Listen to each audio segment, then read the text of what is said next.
All right, everybody, unhappy Wednesday. Coming to you live once again from our humble abode. This is the Unhappy Gilmore Show, powered by Green Legion Radio and part of the Green Legion Radio family. We thank you for joining us from wherever you may be and whatever service you're using to tune in, whether it be YouTube, Facebook, Twitter, or wherever you're listening from. So pull up a chair, turn up the volume, use the company dime if you're still stuck at work. Crack open a cold one if you've got the opportunity, and let's try to have some fun, right? As we put an end to day 3 of this week's hostage situation and look forward to tomorrow being Friday Eve. Kenan Harmon in the room. How are you, my friend? What up, my fellow humans who bleed green? Looks like a light room so far, bud, so I don't know who you're talking to here, but we see you. We're always glad to have you here. Nice to see you. Got a fun show tonight. In about 25, 30 minutes, we're going to have Captain Demps is going to join us. Him and I got into not an argument, but like just a conversation about the NCAA NIL money and how it's, how the kids are benefiting from it. Now, I personally I'm all for these kids getting paid, right? I mean, these universities make a ton, and that's kind of where Cap is going to go with it too. But we'll let him tell his side, and we'll save that for later. I just get concerned about the long-term effect. And so we'll get into that. I'm sure we'll talk a little Kansas City. I know I am heading out there. I'm leaving Friday late morning. I'll get into the area, that evening, 8, 9, 10 o'clock at night. Grab some food, crash for the night, get up on Saturday, and be ready for the rest of the Green Legion to arrive so I can have Sam and Steph boss me around all weekend. We also did get word that Sam may join us for a few minutes tonight. She may or may not. She's not quite sure yet, but we're hoping to see her pop in. That'd be fun. Haven't seen her in a bit. Excited to see her out in Kansas City. Haven't seen her since July, right? When she opened our home to the Gilmore Brigade to come and visit Philadelphia and South Jersey. Anyways, folks, if you're tuning in on Facebook or Twitter, please do not forget to like, follow, share, and subscribe to the Green Legion. If those services are where you're more comfortable, totally understand, but just so you know, the best way to interact with us while we're going on here and interact with the rest of the folks in the room is through the YouTube channel. So even if you're more comfortable on Facebook, Twitter, or whatever, do us a favor. Head on over to YouTube, search the Green Legion, subscribe, and hit your little bell for notifications. And don't forget to share the Green Legion everywhere, no matter what service it is. We want to just consume the interwebs with the Green Legion and Green Legion Radio.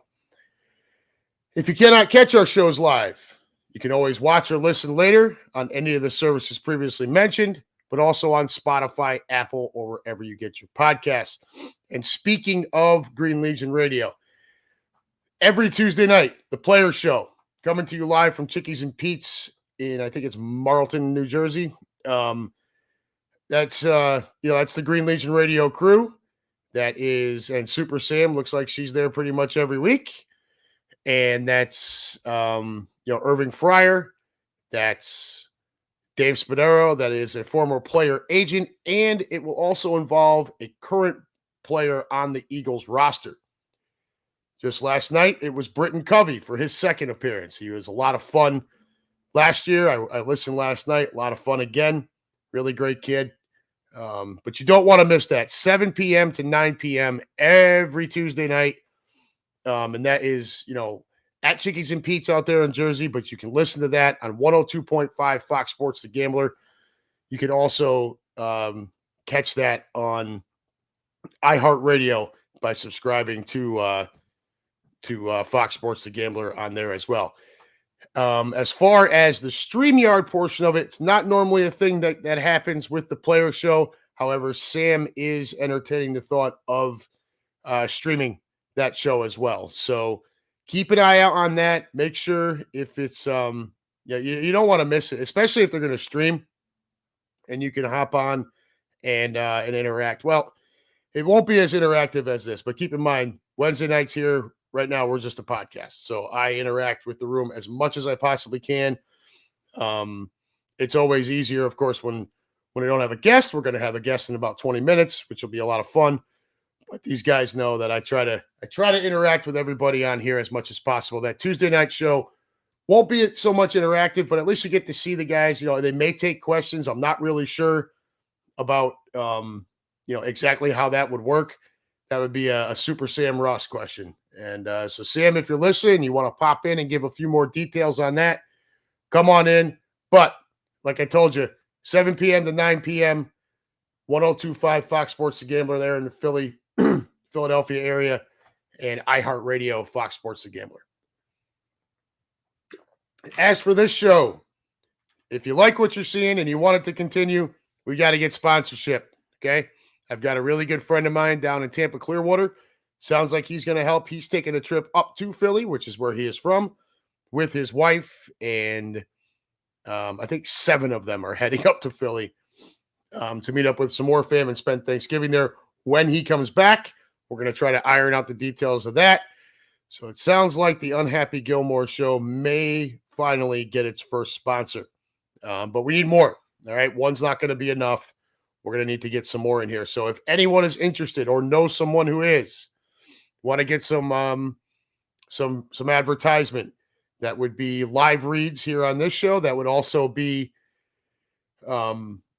advertisement across the Green Legion social media outlets. That's YouTube. Well, not so much YouTube, but Facebook, Twitter, Instagram, reaching tens of thousands, not just in the Philly, Jersey area, but across the U.S. And if that gets spread around, we do have friends of ours who are friends with people across overseas as well. So it's a good opportunity to get your business name out there if it's something you're interested in. Please go ahead and reach out. Always happy to listen to that. As for Green Legion invasions, anyone else going to Kansas City? I know Captain Demps is. We'll see him in a few minutes. I know Super Sam will be there. Obviously, Sam, Steph, Quimby. Sounds like we're going to have a good old time out there. So if anyone is going to Kansas City and still looking for like a tailgate or a pep rally option, I believe that's still available right now.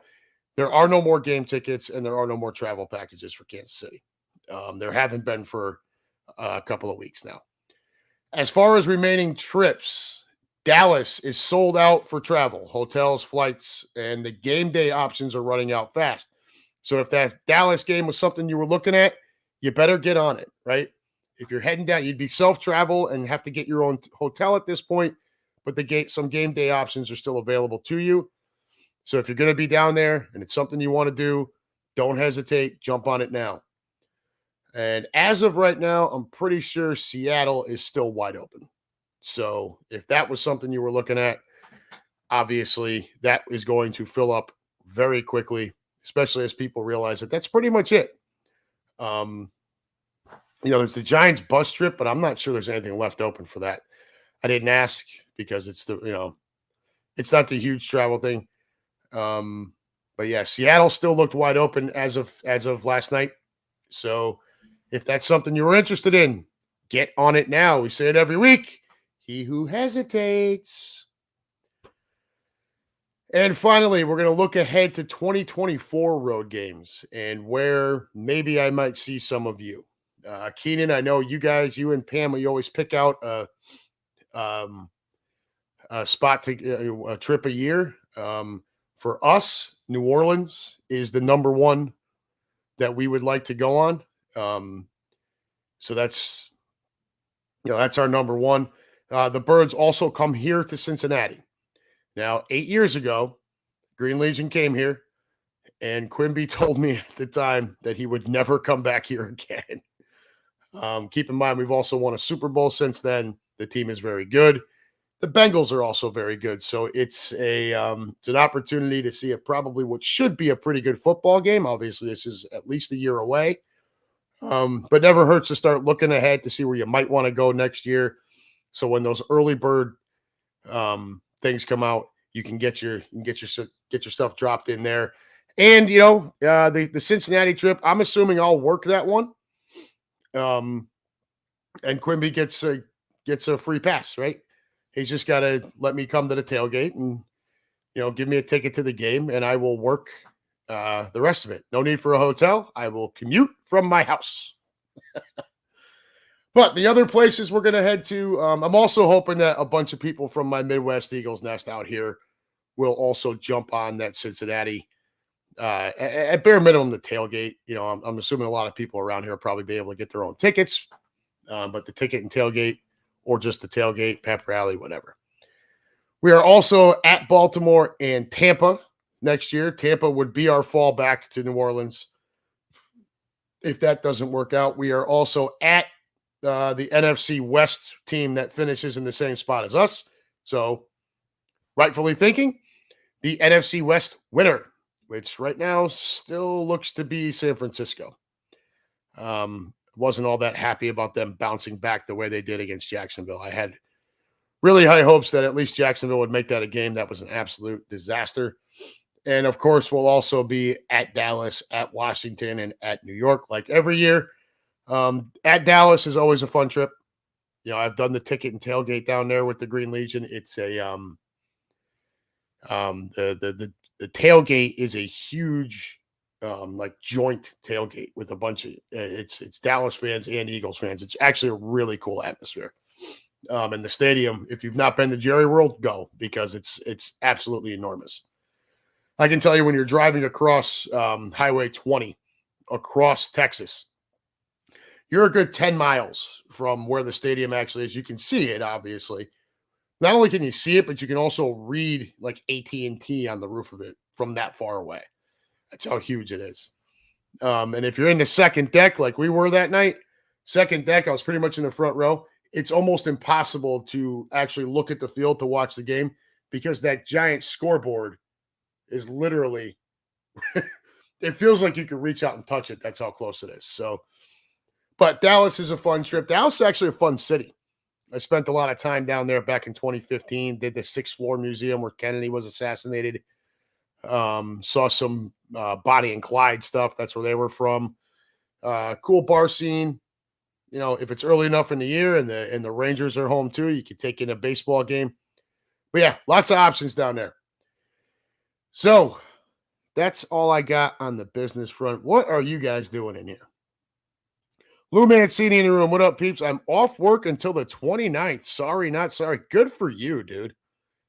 That is awesome. So what was your excuse for not coming to Kansas City then? Keenan Harmon, rewind to the draft 2 years ago and ask Gilmore about picking up Covey. No, we're not going to do that. All right? I got a call from Quimby last year when I was on my ride home from work.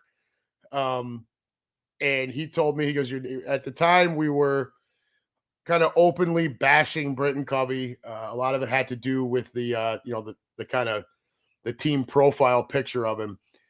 And lo and behold, he's going to be a guest on the player show. It was his first time going on there. So, we both, laughed about it. And then I said, all right, so, we got to back off. He said, yeah, I got to back off. So I did, and then listened to the player show. And I'm glad I did. Britton Covey's a great kid. If you guys don't remember, when he joined the team last year, and if you didn't listen last night, which I hope you did, but if you did not and you don't remember the story last year, they wouldn't let him in the player's entrance. They didn't believe that he was a player, so he went and parked in the in just the regular lot and paid $60. Right, and was walking through to the link to get to work. Right, just a great kid, humble kid, great story, and no, I'm a fan. So no, Keenan, we're not going to go back to that. Andrew Bagley, good evening, roomies. Hope everyone is doing well, and fly Eagles fly, and go Sixers, beat those Celtics. Look, anytime the Celtics lose, it's a good day, right? I can't stand the Celtics. I don't care who you root for, as long as it's not the Celtics. Keenan says, Lou, would have to close the hospital if I took that much time off. Who would order the ass wipes? Keenan Harmon, New Orleans is on our radar. Hiring a Sherpa to get us to our seats at the Dome, and I can already taste the charbroiled oysters. I have never been to New Orleans. My wife went once a long time ago for, I think it was a bachelorette party, but it was very quick. They weren't there for very long. So I'm that's the one I really want. With us, it always, Cap, I see your message. I'll get the link up in just a minute. I hope that game at New Orleans is early enough in the year, right? It always depends on dates for us. If it's Halloween, we're out because the kids. If it's Thanksgiving, we're out because we're a family of 5. Christmas, New Year's, all that kind of stuff. It limits some of the weekends. These last couple of years, we've been pretty fortunate with where kind of our want to destination, where that fell in the schedule. And I'm hoping that continues next year. There are some other options though. I'll go back to Tampa. I'd really like to go to a different city. Obviously I'm going to do the thing here at Cincinnati. I've been to this shithole of a stadium a bunch of times, but New Orleans is definitely number 1 on the radar. So we are going to go ahead and get this. Lou Mancini, one more time here. My nomination for Boner of the Week is the Browns for signing Happy Enzi. Watson's like, we have beaten that one to death, dude. You remember last summer, we every week updated the Deshaun Watson douche-meter, right? I mean, look, the Browns, they deserve this. Now he's out for the year with the shoulder surgery. They deserve all of this. I tell you guys, pretty much every week we bring up something about the Browns. And I tell you the same thing all the time. The factory of sadness always delivers. And that's Cleveland. That's the Cleveland Browns. They are the factory of sadness. All right. Let's get this link up here. Sounds like our buddy here is ready to go.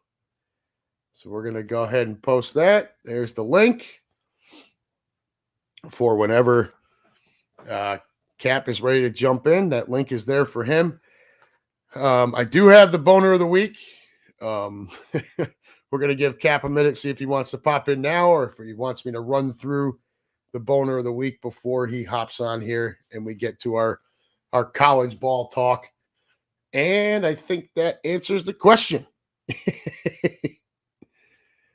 And at the stage, there he is. Hey, what's going on? Hey, I think I got a double. I think I have to hang up from the YouTube stream. No. You just need to mute the volume on the other screen and you're fine. All right, hold on. Yep, no problem. I'm not technical. Yeah. She is the best. If you've never heard her sing the fight song before, you've missed out. She's the best. I have to unmute him now. Okay. Can't unmute your guest because okay, you muted yourself on this screen. So you got to unmute that. There you go. There she is. How are you, little lady? Yeah.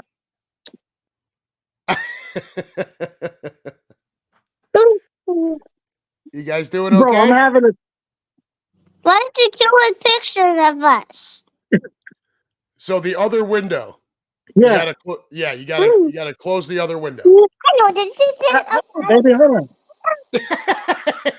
This is not good radio. Now stop it. Bro, Oh, we're freezing up. And Cap is frozen. Vito Mata in the room. We're going to go ahead and remove Cap down there until he gets his stuff figured out. I'm sure he'll get it figured out. Just give him a couple minutes. Vito in the room. Haven't seen you in a while, my friend. He's back after the 49ers finally managed to win a game. Mr. Whiskey Hill, the first-time champions of the Bridgeport Co-Ed Softball League. First time ever that Whiskey Hill has brought home that trophy, and it's just Vito's birthday just the other day. And speaking of birthdays, before I forget, happy birthday to my older brother, Rob, up in Connecticut. It was, I'll be sending you a text message here in a few, but if you and Jen are out there listening, I'm sure she's got you out for the night. But happy birthday, my brother. We'll talk soon. We're less than a year away from all of us coming up to Connecticut to visit you guys. Really looking forward to that. Here's Cap. Let's give Cap another shot here. What's All up, right. brother? You good? You tell me. You sound fine. So, All right, perfect. yeah, What? you're good. Did you hear her? I can hear her. Yeah. What'd you say? What you did? She wants to know Where's where my- your son is. Oh, I don't let him in here when I'm doing this. No, so remember the last time we were here when I watched, he was on. So she Oh remembered yeah, that. yeah. Grady was on. Yeah, Grady was on last. Yeah, Yeah. a couple of weeks ago with Diaz. Yes, that's Yep. his name is Grady. Okay, but we're gonna talk. So you just sit back there. But where's Yeah, Grady is in his own room right now. Grady is actually out getting his haircut. Thank God. if anybody Okay. hasn't seen his head, your house? Yeah, he's getting a haircut. he's Okay, getting a haircut. So you got to get down and let Daddy talk, okay? No, you can't talk. You've already talked. No, didn't talk. Okay. This is is my great radio. This is my life all day, every day, dude. Yeah, I've got 3 of them. I know- So I mean- I remember. Right, but it's new for me. So Oh, yeah. this is bananas. Yeah. But yeah, so where do you want to start with this NIL thing, brother? All right. So, I mean, I kind of prepped it a little bit at the opening, right? So, I don't think it was so much an argument as it was kind of just talking a little bit, right? Right. And my concern is that it's going to get out of control. And I think you're going to lose the competitive balance altogether. Wait a second. And that's what I laughed at. It's You never did. been balanced. It's never. The big schools have always run roughshod over the little school because they've got booster dollars, they've got TV dollars, and all the while they want to stop the little guy from getting his. Like they want to control that money. And like even now they're complaining about okay, kid, $5-10 million, whatever it is, they're about to pay that Texas dude $76 million not to coach. Not to coach, which is And Chip which is Kelly is about to get on his third contract to get paid not to do his job. So Yeah, there's and money out there. there's you know? plenty of money out there. It's not so much what I mean by competitive balance is like if this continues, you're gonna see separation even within your bigger teams. I'm not Mhm. talking about your MAC schools and stuff like that. I'm Mhm. talking about like even a Bama versus an Auburn. You're gonna see these teams pull away. These teams Right. that are constantly top 10 in the country are just going to completely separate themselves from it. You muted yourself, by the way. I know because he's yelling. But that's my concern. It's not so much about the kids making money. I think the kids need to make money. I think everyone gets on board with that. These schools have been making money hand over fist on the sweat labor of these kids for forever. But the funnel of money that can get to these kids now is everything that we have always tried to keep away before. It's the boosters that make it difficult. Yeah, but I think the only thing to that is you know that Alabama, Auburn, Georgia, Texas, USC, all those big schools are always going to have the funnel. Like Texas A&M, they are not sweating this in the least because boosters are going to pay that tab, right? But now maybe Alcorn State has a big pocket booster and he can lure a kid in. I mean, I think it's the same in that to try to artificially limit it because of that. The money's going to find its way and the kids are going to find their way. So if it can be above board, then maybe that'll help it even more. Does that make sense? If it can be above board, yeah. Yeah. But did you look? I mean, the way the rule is worded, I looked it up. So it says the current NCAA rules prohibit anyone in the athletic department from representing athletes in marketing deals directly or indirectly. But schools are allowed to provide their athletes with education and some tools for connecting with boosters and businesses who Right. might want to sign them to an NIL. So basically, this new rule is just saying, okay, we've tried to keep boosters out of it forever. Now we're just going to go ahead and just say, here, go ahead. Fair enough. Yeah, that's probably a bad way to do that. But however you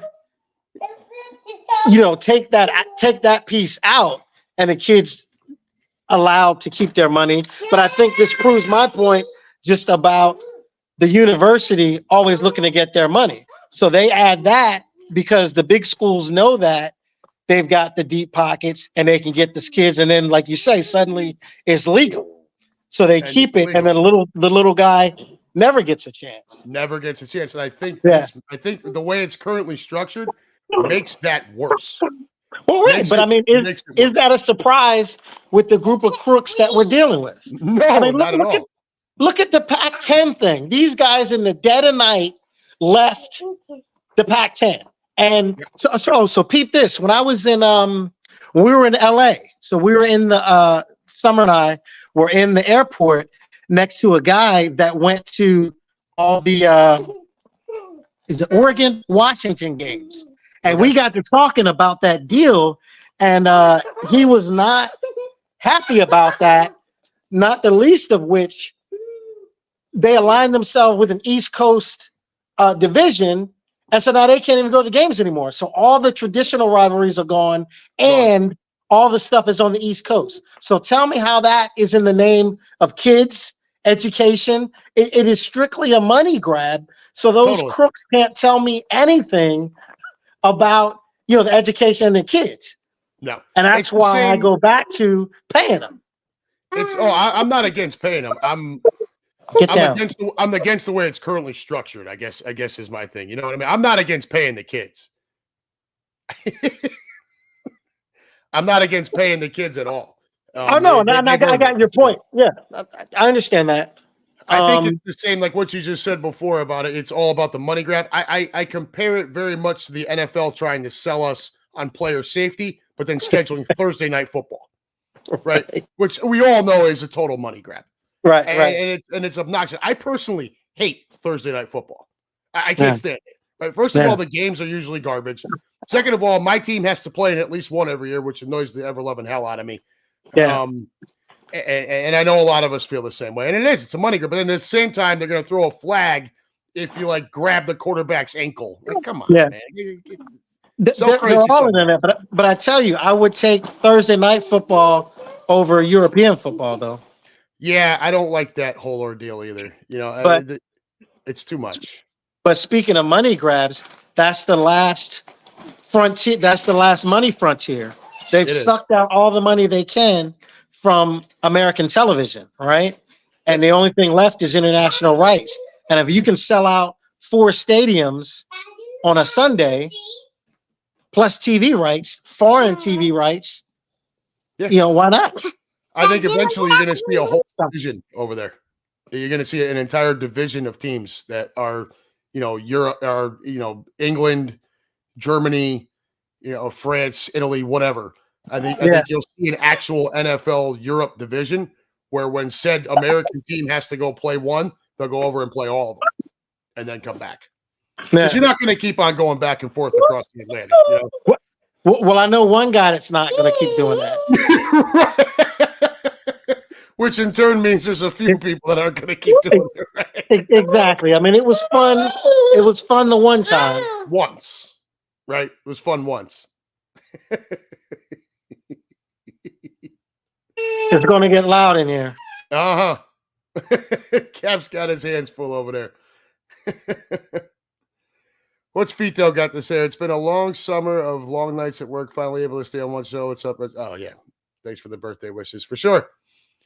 All right, Lou, I'm not going to read that while Miss Naya is in the room. He says his idiot brother-in-law won't be there, and that's beautiful. We rent a house on the beach in Ocean City. All right. So, yeah, it's what happened? Well, it was a little too rambunctious. Yeah, well, sometimes you gotta. Sometimes you gotta. Yeah, exactly. So I don't want to hijack your show. Where else? Something else we wanted to chat about? So when do you get out to Kansas City? Sunday? Sunday at 6 or so. You want to have dinner? So you're not until Sunday night? Yeah.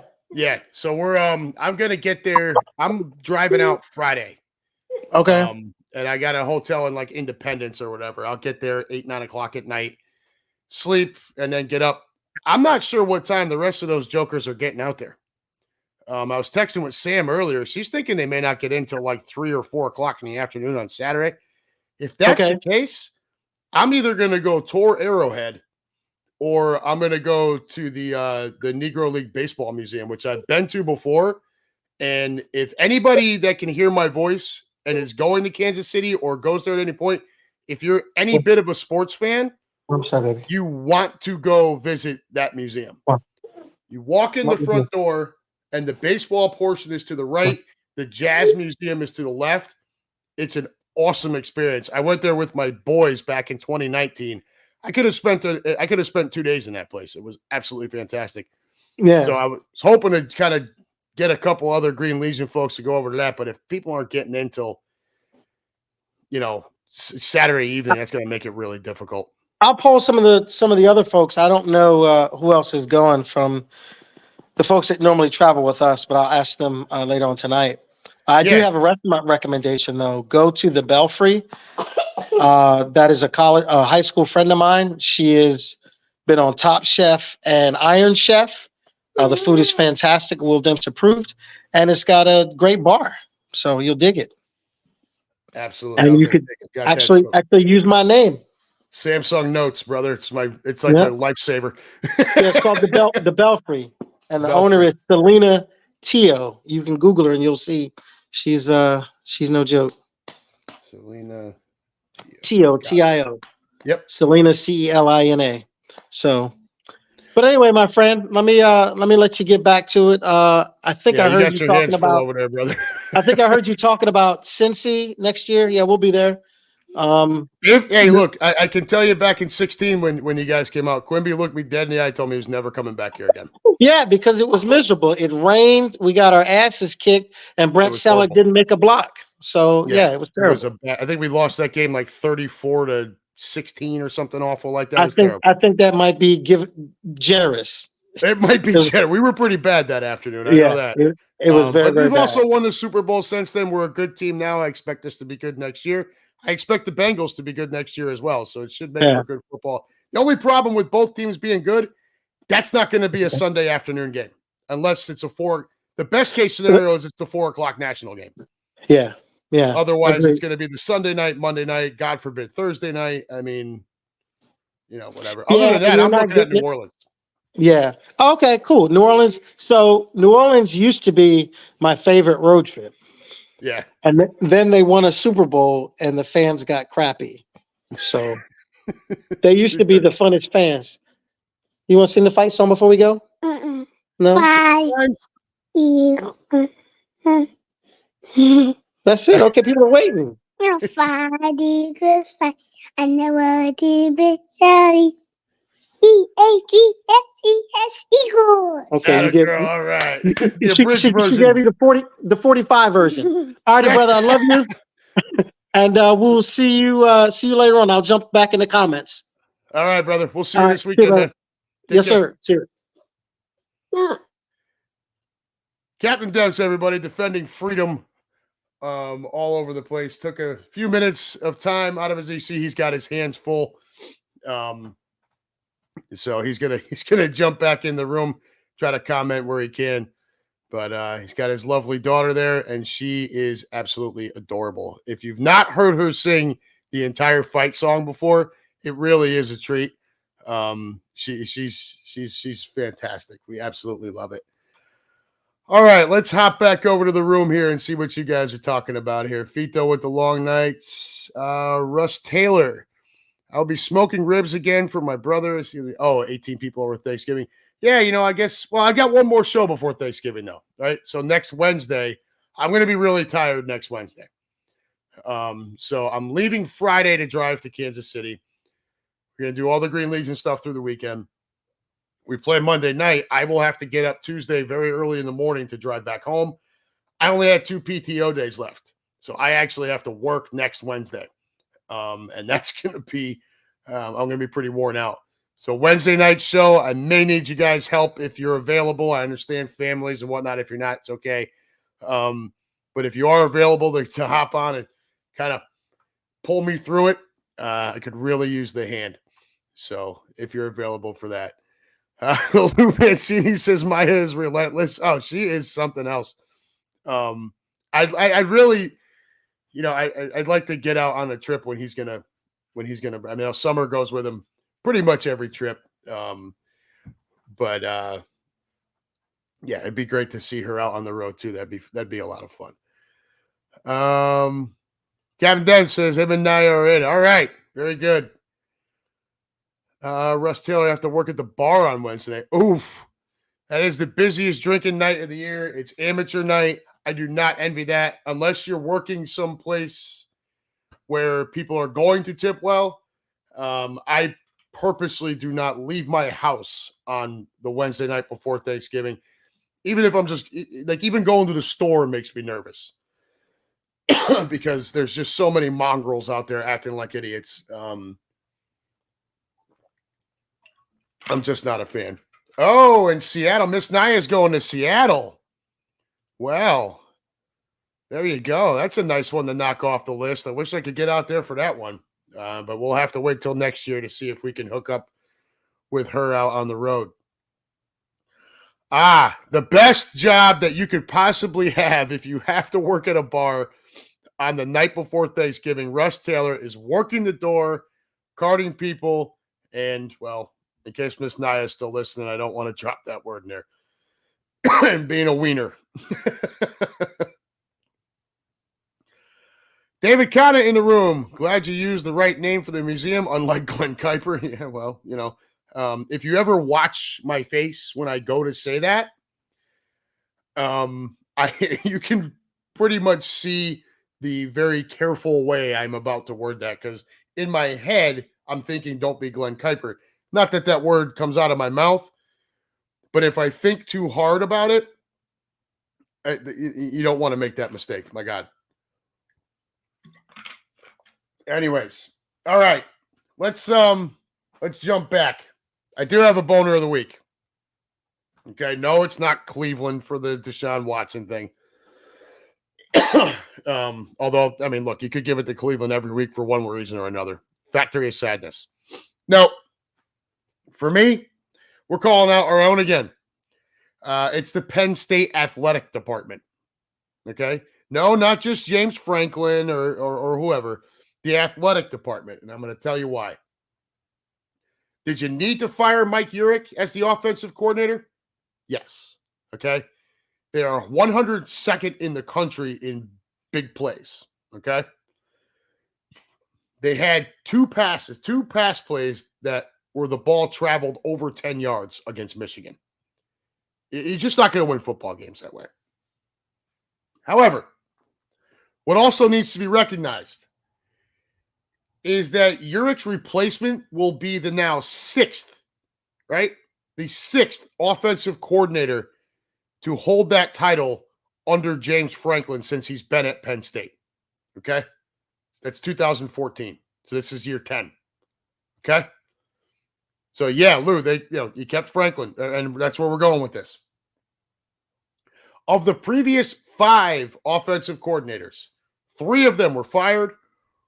Ricky Rain left to be the head coach at Old Dominion, and Joe Moorhead left to be the head coach at Mississippi State. But it goes even deeper. Let's look at the wide receiver coach position as well. Marquez Higgins is the 5th under James Franklin after Taylor Stubblefield was fired. Okay.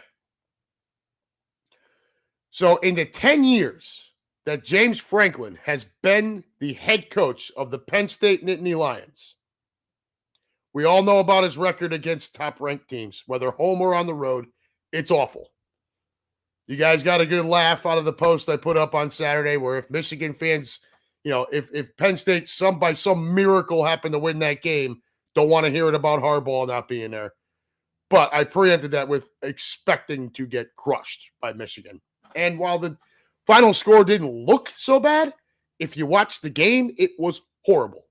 Just another terrible showing by a Penn State team. Look, that defense, especially on with the talent and under Manny Diaz, that defense could be elite. Elite.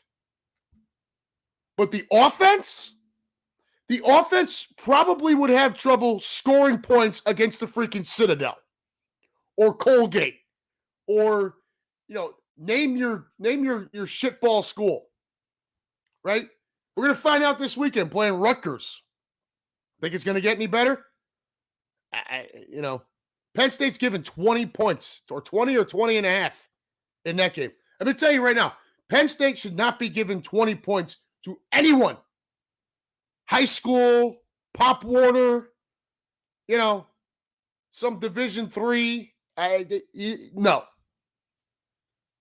So 5 wide receiver coaches and now going on the 6th offensive coordinator in just the 10 years that James Franklin has been the head coach at Penn State. Anybody want to take a guess at the 2 positions that James Franklin made a name for himself before he became the head coach at Penn State? Anybody want to take a guess there? The self-proclaimed control freak that James Franklin is? Yeah, it was wide receiver coach and offensive coordinator. The only time this offense has truly been able to stand kind of toe-to-toe with how good the defense usually is was under Moorhead back in 2016, 2017. Okay? Anybody remember who was on that Penn State team at that time? We're talking Trace McSorley. That's the Trace McSorley, Saquon Barkley years, right? Moorhead did a good job, but there was also talent, and they called better plays, right? You can't just throw the ball 3 yards every time a kid drops back. I don't care if you don't have the greatest weapons on the outside. That was the difference in the Ohio State game. You can't get the ball. You have Lambert Smith, who can be a threat. We don't have a Marvin Harrison Jr. Now, nobody has a Marvin Harrison Jr. We don't have anyone even close to that. And that was the difference. When Ohio State needed to play, bam, there he was. What happened against Michigan? Our offense couldn't keep our defense fresh. Couldn't keep the defense off the field long enough to get a breather. So what did Michigan do? After those first couple series where we were in McCarthy's face and beating him up, they said, yeah, we're just going to hand the ball off the rest of the game. Almost looked like the water boy. How y'all like my new offense? Just 3 kneel downs and a punt. Didn't matter. Once they scored a couple of touchdowns, it didn't matter. So, Moorhead was the only OC to actually have a decent, to put up good offensive numbers. He was also the only OC to actually appear to have control over that unit without Franklin, digging in on it. He is a self-proclaimed control freak, and it shows. How does it show? It's a revolving door at the OC and wide receiver coach position, the 2 positions that Franklin made a name for himself at. The athletic department, for whatever reason, has chosen to ignore this information, and the results are an offense that is currently ranked 102nd in the country in explosive plays this year. 102nd. So great. You went ahead, you let Franklin fire another coordinator. I mean, how long is it going to be before you guys realize that the whole world can't be crazy? Okay? It can't be every offensive mind that comes in has no idea what they're doing. It can't be every wide receiver coach that comes in stinks. At some point, it funnels to one guy. It's James Franklin. And here's the kicker, everyone else who's a Penn State fan like me. They just signed him to I think it's 10 years, $85 million this couple years. He ain't going anywhere. Not for a while. Not every school's going to go ahead and give the Jimbo Fisher thing, where they're just going to pay him 70-something million to go sit at home. That's not going to happen. Penn State's stuck with this dude. So get used to it.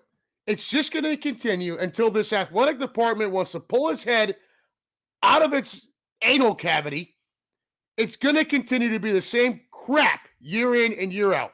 You have a great defense, a crap offense. You're going to beat a whole bunch of teams that stink. You're going to struggle against teams that are halfway decent. You're going to lose to Ohio State. You're going to lose to Michigan. You're going to go 10-2 and play in a New Year's Six Bowl. Rinse, repeat. That's it. The guy basically does just enough to keep the alums off of his back. That's it. It's like the bare minimum. But what is the rest of that? Look,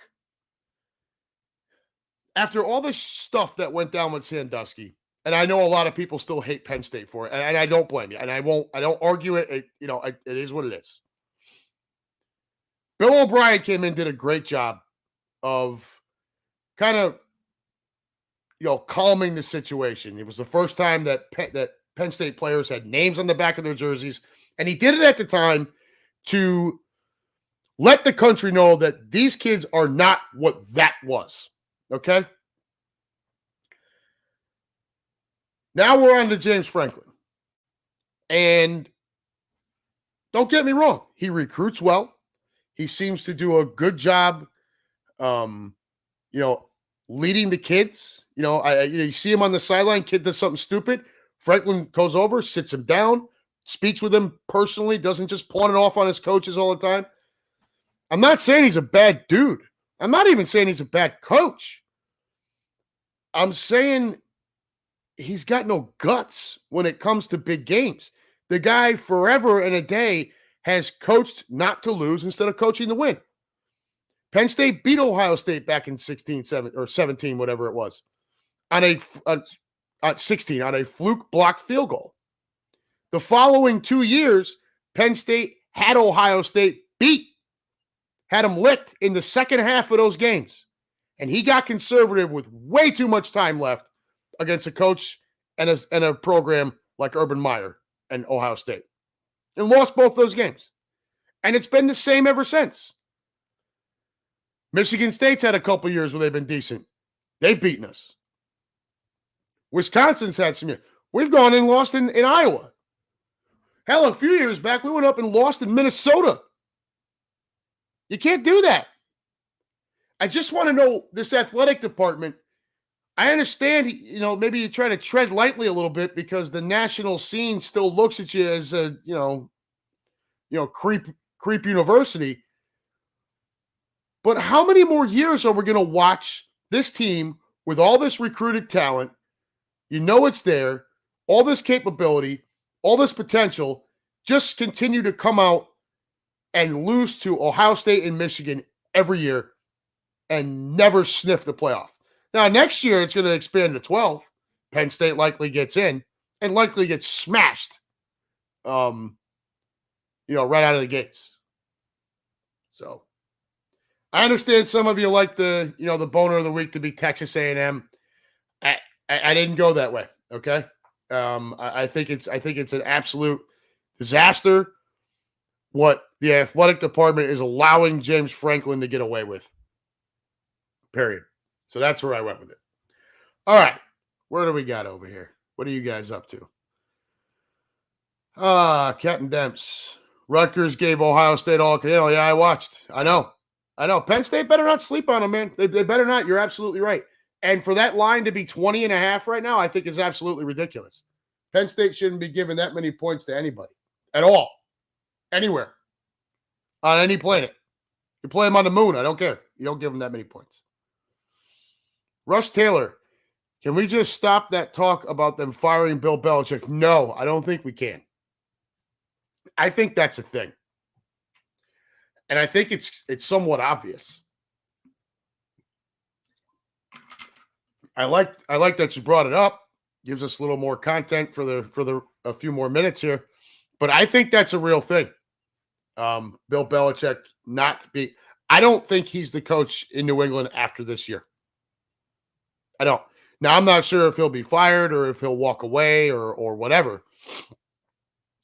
But just take a look. Tell me the last skill position player that he drafted that was worth anything. Okay? That team, it's painfully obvious, it was so much more about Brady than it was Belichick. Now, look, early on, before Brady became what he became, it was more about Belichick and the defense. But as time went on, that went way the other direction. And it never was more obvious than when Brady left. He went off and won another Super Bowl.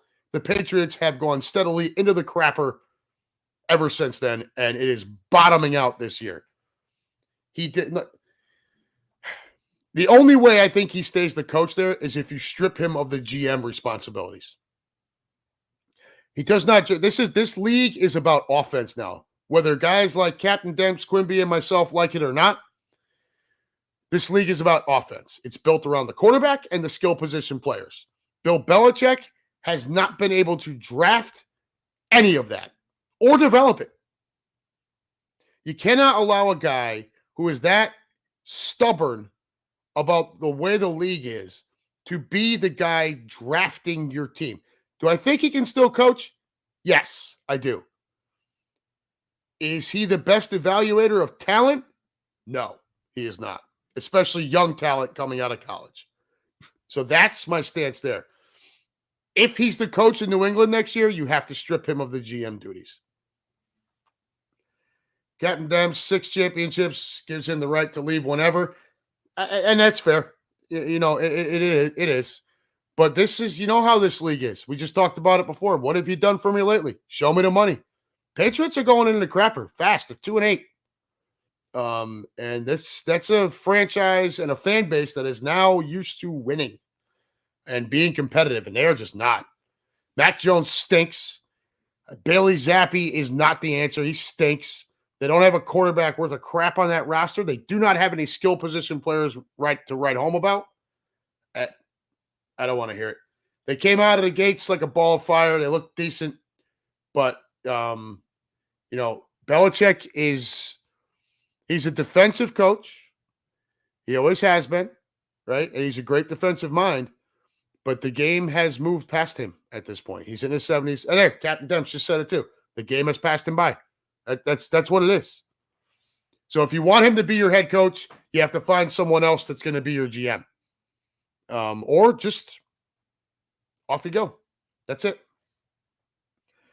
David Califoot. Keenan just trying to get out of this hell of a city. Just put a bid on a house, so doing good. Oh, good for you. Congratulations, bud. Hope that works out for you. Where are you? I thought I saw another post. You in Kansas City and you're trying to get out of there? Let us know. Oh, my dog just screamed. Keenan Harmon, I'm going to need somebody to step Monday night and run block like Goddard does. I'm here for the Eagles and talk crap in the room. So, look, we don't have another tight end on the roster that's like Dallas Goedert, okay? Jack Stoll can block well.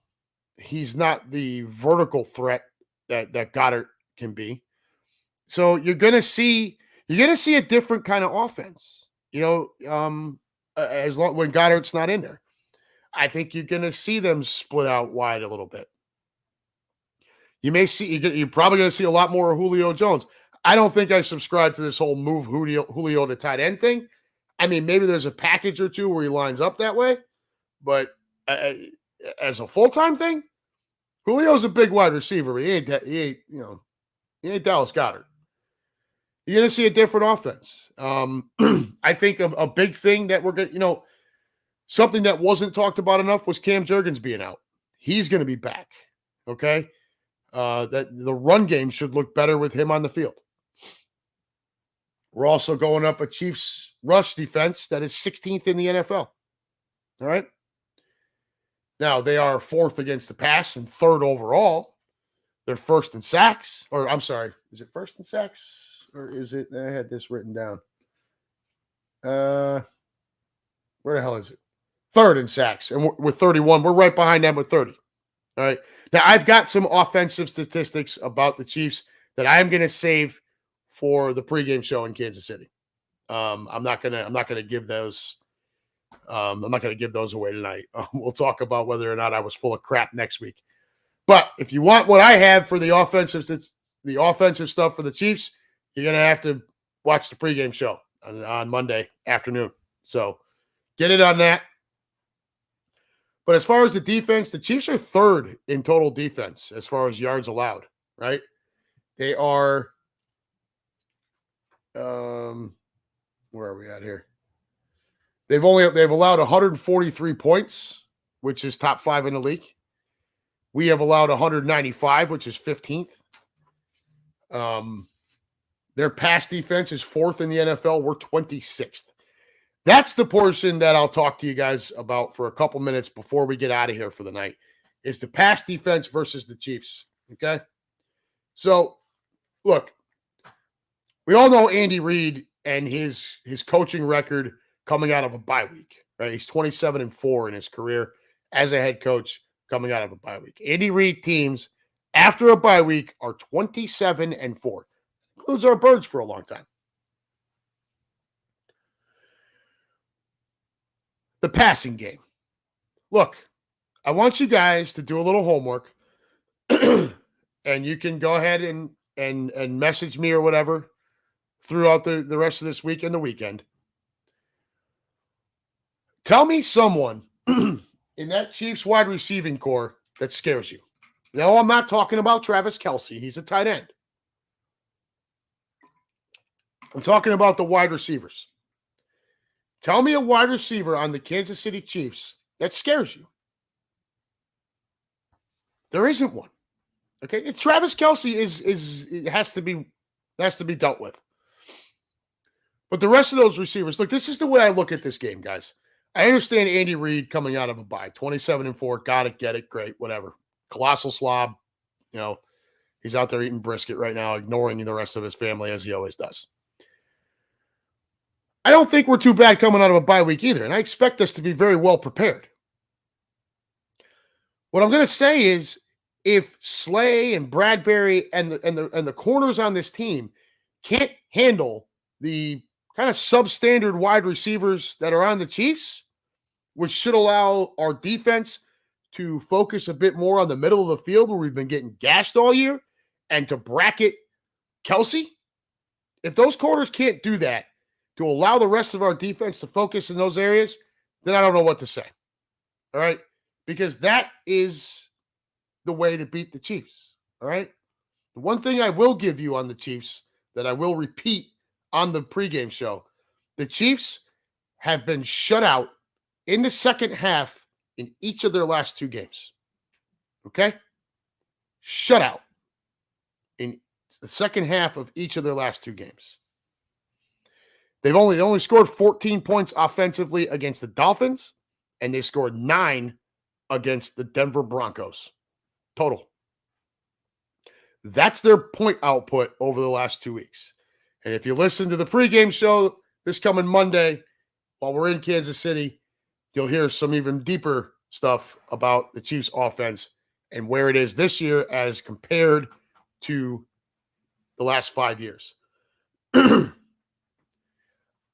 I don't think our defense should really – we should be able to pin our ears back and go after Mahomes, because those receivers are not that good. You bracket Kelce and you come after Mahomes. That's what you have to do. Okay? Now, he is athletic enough to get away from it, so maybe you have to spy. But like I said, if our corners can't take care of them on the outside, then I don't know what to say. On the flip side, their defense is way better than anyone wants to give them credit for. So that's going to be something we're going to have to contend with. They are 16th against the run. Cam Jurgens is back. Jalen Hurts should be feeling at least somewhat better, but I would expect to see a healthy dose of Swift, of Gainwell, of, if Penny's on the field or if it's Boston Scott. If Jalen's up to it, I'd see a healthy dose of him running too. Got to keep Mahomes off the field, and when he's on the field, you got to smack him around, cover up the outside. That's it. All right. Look, I'm not going to sugarcoat it, folks. You guys are loyal. You've been watching this show the whole time. You guys watched when we did our preseason stuff. I picked this game as a loss preseason. I don't really like the way the Chiefs offense looks. Okay. I don't care for the way our pass defense looks, but we're also number 1 in the league against the rush. So, and the Chiefs, I just don't see the skill position guys that are going to be able to just dominate our defense. It's going to have to be Mahomes and Kelsey. And I think our corners are good enough to allow the rest of our defense to kind of take Kelsey away or at least limit the damage. And I don't see them being able to run the ball. Nobody's been able to run the ball on us. So that's where I'm at with it, kids. Let's hop back over here to the room one more time before I get out of here for the night. I am starving. I don't know about the rest of you guys.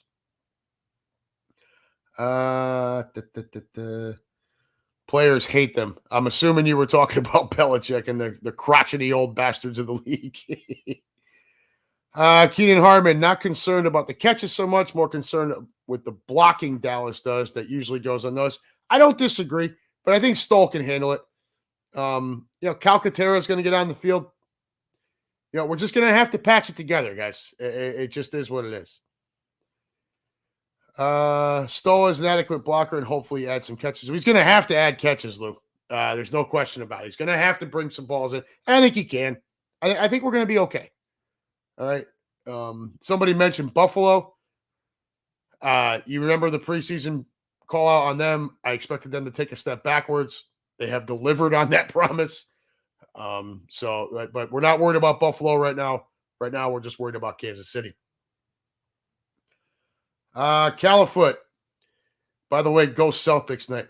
Will you get out of here with your Boston crap?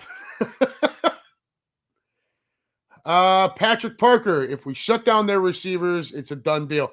Yeah, man.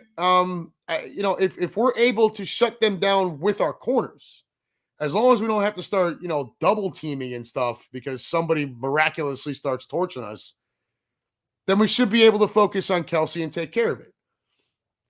Here's Captain Dents. We lead in pass percentage allowed at 79%. Okay. Look, I think there's a lot to be positive about. Okay. And I don't give a shit about Andy Reid's career record coming out of a bye. That's only as good as the teams he's played coming out of said bye. Now he is at home. I get it. He's got Patrick Mahomes. I get it. But this Philadelphia Eagles team is 8-1. And they're 8-1 for a reason. It's because we're pretty damn good. And so if nothing else, we're going to go out there and we're going to put up a good showing, right? All right, folks. That's going to wrap it up for me, okay? We'd like to thank Captain Demps again for coming on, spending some time with us. Thank you again, sir, and I will see you in Kansas City. Looking forward to that. Always great to see you out on the road. For everyone else in the room, Patrick Parker, Captain Demps, David Conant, Lou Mancini, Dave Califoot, Keenan Harmon, Russ Taylor, and everyone, Fito Mata, who stopped in for the first time in a while. Happy birthday to you again, and great to see you. And for Andrew Bagley and everyone else out there on the interwebs, this has been the Unhappy Gilmore Show, powered by Green Legion Radio and part of the Green Legion Radio family. Folks, come back again next week, next Wednesday, when Unhappy Gilmore is going to be dead tired and need your help as much as possible. And we'll talk. Hopefully we're talking a Birds victory coming out of Kansas City. Either way, we're going to talk about the fun that we had out there. And that'll be that. Until then, guys, girls, be safe. Enjoy the rest of the week. If you're headed out to Kansas City, travel safe, and I will see you there. The rest of you, be safe this weekend. Enjoy yourselves. Don't overindulge. Remember, the judge is not back in until Monday. And as always, go Birds!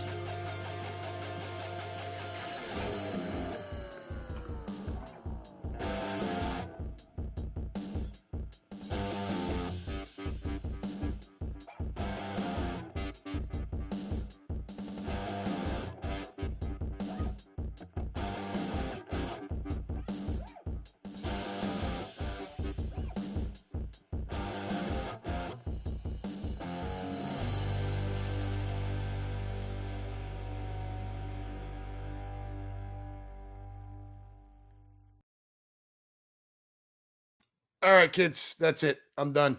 I got to get some food and get myself start packing up for KC. Y'all take care. We'll see you next week. We love you.